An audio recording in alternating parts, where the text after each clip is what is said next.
All right, let's get right into it. We're going to talk about a pretty intense standoff between one of the world's biggest AI companies and the US military. And believe me, this isn't just some corporate fight.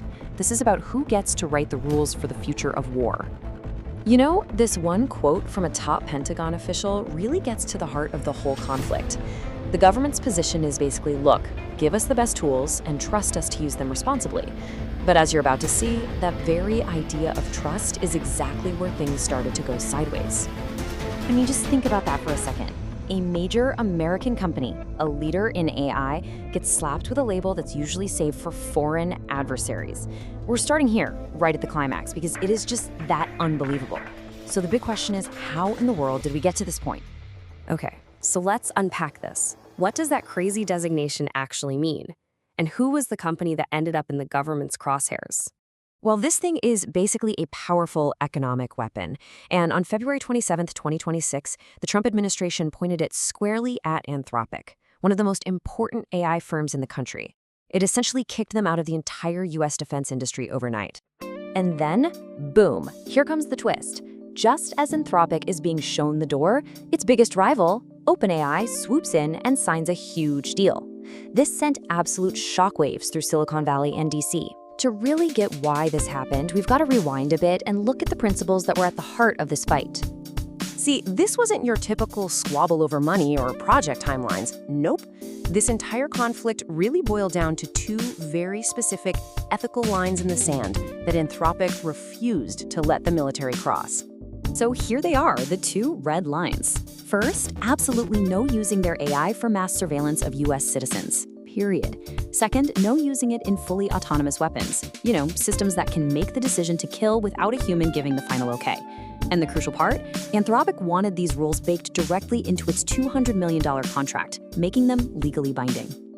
And here's Anthropic's CEO, Dario Amodei, spelling out their thinking. He's basically saying, what's the point of winning this tech race against our adversaries if we throw away the very democratic values we claim to be protecting? It's a powerful argument, but for the Pentagon, it was a major problem. So the Pentagon's response was pretty straightforward. We're paying for this tech, so we need to be able to use it for all lawful purposes. But Anthropic fired back with a huge point. The law simply hasn't caught up to what this AI can do. What might be technically lawful today could open the door to things that were never even possible before. So with Anthropic out of the picture, OpenAI spots its opening. They come in and strike a deal that at first glance looks pretty similar. But the devil, as they say, was in the details. Okay, so here's the key difference, right? It all came down to how the guardrails were enforced. Anthropic wanted them written in stone, in a legally binding contract. OpenAI, on the other hand, offered a different solution.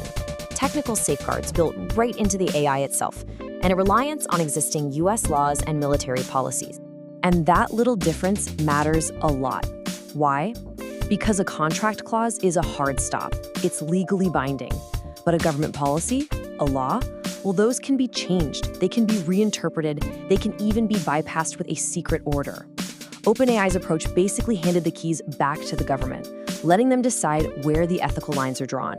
You know, this whole thing is so much more than just corporate drama. It's actually a fascinating and maybe even a little chilling sneak peek at how AI is already changing the face of the modern battlefield. Before they were banned, Anthropic's AI was running deep inside military operations. Using systems like Palantir Maven, it could help a single analyst sort through mountains of data and flag over 1,000 potential targets in a single day. I mean, that's just a game-changing level of speed. And this right here, this progression, really shows you why Anthropic was so concerned. We've been on this steady march toward more automation in war for decades. Back in the 80s, you had systems that could automatically shoot down missiles. Today, we have drones that find targets, with a human usually giving the final say-so. The next logical and kind of terrifying step is an AI making that kill decision all by itself. This creates a massive problem.